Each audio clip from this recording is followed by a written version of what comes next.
Good morning, Luz Viminda. Anong meaning ng Luz Viminda? Luzon, Visayas, Mindanao. Maligayang pagbabalik sa aking pag-vlog. But of course, maghay muna tayo sa mga tao sa likod. Ayan, malalaki na ito yung mga kiddos ko. And of course, meron tayong bisita for today. Ayan, bising-busy niya. Grabe naman ito makatext. Grabe, napakaseryoso naman. Pupunta pala kami sa Bahada, guys. Meron kami kukunin doon. And then of course, dito tayo dumadaan sa Diversion Road. Ito na pala yung itsura niya sa bridge, no? Ang laki naman. Excited na akong dumaan dyan sa itaas ng overpass. At elevator na kami sa building ng aming pupuntahan dito sa 9th floor. And then of course, magkakape muna tayo dahil meron tayong hinihintay na products na in-order ko online. OMG, na-miss kong magkape dito. Matagal-tagal na kasi ako yung nakapunta dito sa office dahil na mga raming ganap sa buhay ko. And this is my favorite, Live Coffee. And of course, hindi kompleto ang kape pag walang chika. Marites pa rin sa 2025. Ito pala ang order ng client ko online. So, dito lang namin pinipick up sa branch namin dito sa Bahada. Vitamin C pa more. Kaya naman, uso kasing sipon ngayon. Ayun, after 30 minutes of tambay, umuwi na kami kasi nga ang lamig doon. Gwapo na akong pamangkin, Yan, ganaga na gani. Iyaan, gwapo kayo to, iyaan, Uy. And of course, hindi pwede walang picture dyan sa baba kasi ang ganda ng view. Our first pabuang-buang sa 2025. Scripted yarn. Lahira yun yung kamera karon murag nitaas man ko. Kunya ni payat sab mi. Uy, ayaw ginmog to. Halo ay kaninot pa diri mangukay. Sa una, naglabay-labay rami diri sa una. Kaya man may pampalit. Charot. Kanya kay syempre kagabiin naman no. So, gutom na ang lahat. Kaya bumili na rin ako nito. Request yan ni Habi. So, ito yung namin, cravings namin. Gusto namin ngayon mag-isda, as in sinugbang isda. Barilisan yung hanap ko na isda pero wala sila dito. Ewan ko anong muro-muro yung napili namin na isda kasi yun lang din yung available. At nagpaluto na rin pala ako ng hotdog para sa mga bata. So sa video na to, luto na yung hotdog. At nagchika-chika pa kami ni ate. Nagtatanong ako kung meron ba silang libreng sabaw. Sabi naman ni ate meron daw silang libreng sabaw pero hindi siya bulalo. Ano yung pinakulo ang buto-buto daw yun ng pork. So ayan, binigyan niya ako ng 2 servings. Thank you po. Tapos tanong ko kay ate if maanghang ba yung sabaw niya. Sabi niya hindi, bibigyan niya lang daw kami ng sili. So ayun, tinulak ko sa Irene para siya na lang kumuha ng sili doon. Ang lakas naman kasi ng karaoke ni ate. Halos hindi kami magkarinigan. Kaya pinalapit ko na talaga sa Irene sa kanya. Ang ending pala, wala na palang sili doon. Kaya kalamansi na lang para sa isda. Ang sabi dito na pamangkin ko, dito na lang daw kami maghahaponan. Kasi naman naka-ready na daw yung food. Sabi ko naman hindi pwede kasi maghihintay yung tito nila doon sa sasakyan. At saka ayaw din naman niyang kumain sa mga ganito kasi nahihiya siya. In short, mahiyain siya. At nakiinom pa ako dito. Hindi ko naman alam na meron pala silang dispenser dito. So ayan, yung normal water na lang yung ininom ko.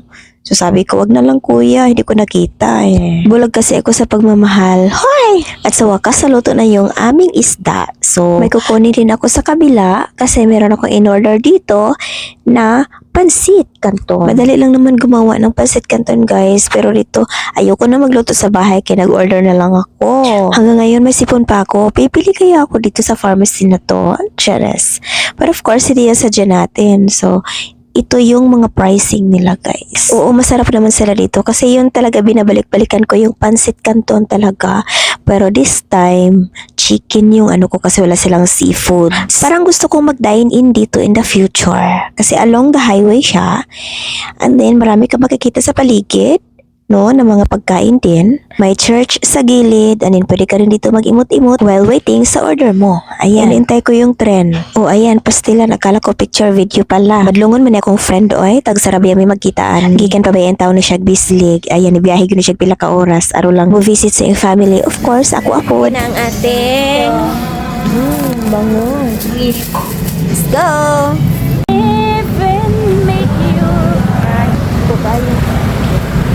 So ayan, manglakaw na mga minions or mga elementary. Bitaw ay mo palita diri o patatas kasi gagawa ko ng mashed potato para sa husband ko. Kasi pang papartner niya doon sa manok na pula na binili ko, yung sa lechon chicken ba. At saka bumili na rin ako ng saging kasi unggoy tayo. Ganahan ko ani guys, kanang dili pagod siya kayo as in hinog. Tawag ana nila balbangaan. Amot usay sa Tagalog anang balbangaan basta mauna na siya. Lami maguna siya isuwa sa kanang ginamos ba. Diba? Mayaman kasi kayo kaya hindi ka makarelate. Charot lang. But of course, no, ayan, gusto kong bumili din ng isda. Gusto ko kasi yung matambaka para sa bawol. Kunya kay wala man sila matambaka diri, kanilang daw kuno na isda. So, ayan, human dito, nihapit ko diri, kay gusto ko magpalit og butter, of course. Kay mo man ni kailangan sa mashed potato, no. Wala man gud na ako na check if napa ba ko'y butter para to make it sure, magpalit na lang ko balo mag-double kaysa walay stock, di ba? Kani nga tindahan guys, dulo ni sa among subdivision. So every time nga magpa-laundry ko ug magpalit og mga ginagmay diri ko sa ilahang tindahan. So mo na nagpa-laundry na jud ko, no. Nasuguan pa na ako akong bisita, maulaw sad ta. Pero okay naman na siya, buutan mo na siya nga bisita. Ginapalondre na mo ang mga mong comforter o kanang mga habol kay naman may washing machine pero dili siya makaya sa dryer. Cute magud akong washing machine. So feeling na ako kung akong ipilit, maguba na siya. Wala pa tay budget. Ug isa pa sa kapobre na mo guys, wala mi halayan ko asa na mo ihalay itong mga habol. So nagapalondre lang may para diretso na sa cabinet inig uga mo na ako mabayran. Ug niadto na pud biglaing tindahan para bumili lang ng Doritos para sa husband ko. Ito talagang pinaka-paborito niyang chichirya sa buong buhay niya. Grabe naman yung chichirya na yan. Tag 177 talaga yung isa. Deserve.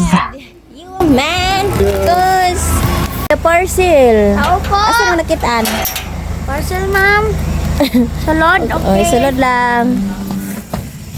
Munggi, amit gay na guys. Ayan, so ang sabaw na ipakapin sa ating nga sabaw.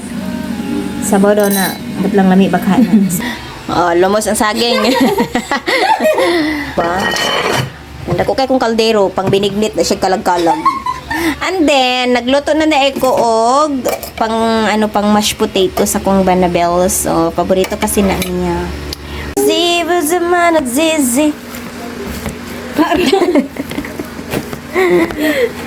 Ayan. So, Sister, patilawa din ko anong pagkaon sa Amerikano, sister. Yes, Eka lang, di ba lang niya tan?